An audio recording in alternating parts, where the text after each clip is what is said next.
Sometimes a name is just a name, and sometimes it carries a whole story. When I say Chenna's journal, it's not just a name, it means a lot more to me.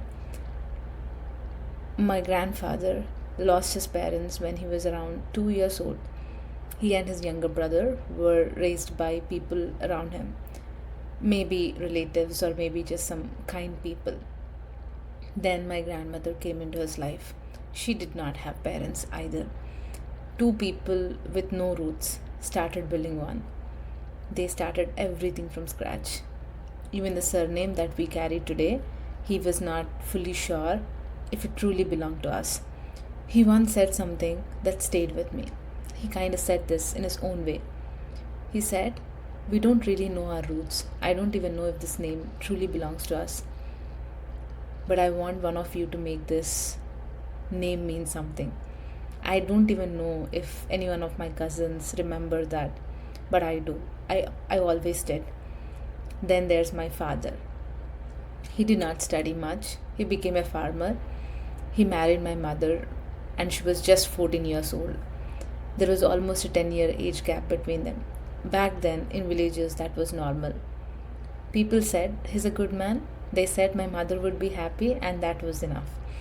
In villages where I grew up, educating daughters was not always seen as important. Maybe in cities it was different, but in villages, people would say, "They're just girls, they'll get married anyway and will be sent to another home. What's the use? There's no benefit." And my parents had daughters. Not one, but two. People suggested having another child. They said you have to have a son, then only your lineage would grow. But my parents, they did not. Instead, my father decided his daughters would study in English medium schools in a nearby town. In our village, most kids went to government schools, and that was normal. But for him, sending us to English convent school was not about showing off or anything like that. It was just his way of saying, "I want my daughters to see a bigger world." It was just his way of saying, they deserve all the exposure that they need. It was just his way of saying, daughters are not less than sons. It meant more travel, it meant more money, it meant more effort, it meant more time,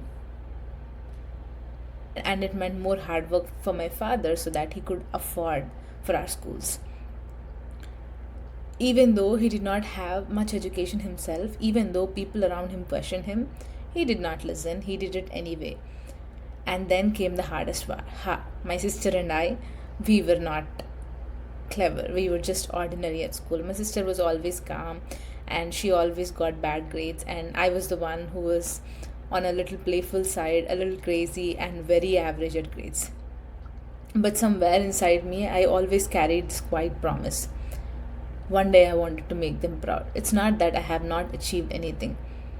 Coming from a small village in Telangana to the United States, that itself means something, but that's the story for another day. Then I got married very recently in 2024, and even in the 21st century, people around us still said things like, "Oh, you're going into such a big family, that's your blessing. Oh, you should be proud to carry your husband's surname." Of course, I'm proud to belong alongside him.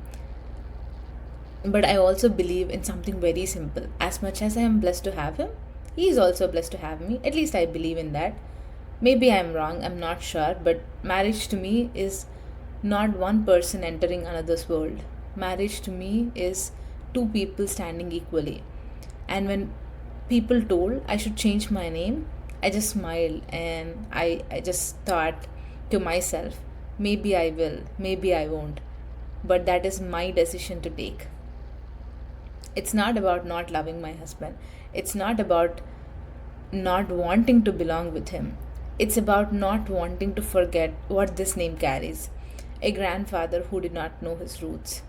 A grandmother who built her life from nothing. A father who chose education for his daughters when people said there was no use. Maybe on papers, things will change one day.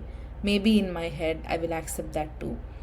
But in my heart, I will always be that granddaughter who wanted to make her grandfather proud.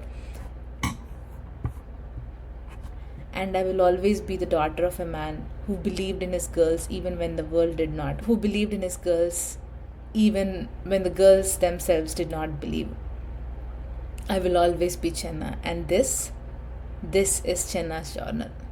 And sometimes I wonder, does any other girl feel this way, carrying two worlds at once, where you belong and where you're going? If you do, you're not alone.